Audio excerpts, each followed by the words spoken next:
வேளாண் கூட்டுறவு வங்கிகளில் பழைய 500, 1000 ரூபாய் நோட்டுகளை மாற்றித்தர அனுமதி வழங்க வலியுறுத்தி தமிழ்நாடு தொடக்க வேளாண் பணியாளர் சங்கம் சார்பில் போராட்டம் நடைபெற்றது. பழைய 500, 1000 ரூபாய் நோட்டுகள் செல்லாது என்ற மத்திய அரசின் அறிவிப்பினால் அவற்றை மாற்ற வங்கிகளில் பொதுமக்கள் நீண்ட வரிசையில் காத்திருக்கின்றனர்.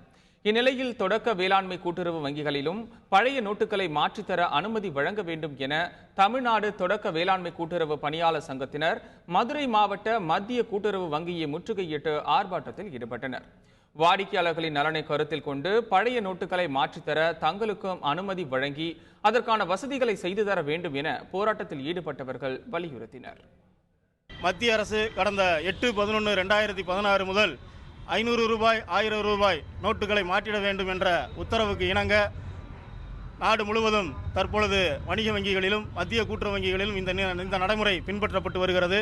ஆனால் தமிழகம் முழுவதும் உள்ள சுமார் 4500 தொடக்க வேளாண்மை கூட்டுறவு கடன் சங்கங்களில் 500 ரூபாய், 1000 ரூபாய் நோட்டுகளை வாங்கக்கூடாது என தமிழக அரசும் கூட்டுறவுத்துறையும் வாய்மொழியாக ஒரு உத்தரவினை வழங்கி இன்று தமிழகம் முழுவதும் உள்ள தொடக்க கூட்டுறவு சங்கங்களும் அதன் கட்டுப்பாட்டின் உள்ள நியாய விலை கடைகளும் மூடப்படும் ஒரு அபாய நிலை உருவாகியுள்ளது.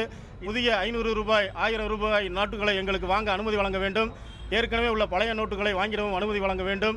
தவறும் பட்சத்தில் எங்களுடைய முழு அடைப்பு போராட்டம் தொடர்ந்து நடைபெறும் என்பதை தெரிவித்துக் கொள்கிறேன்.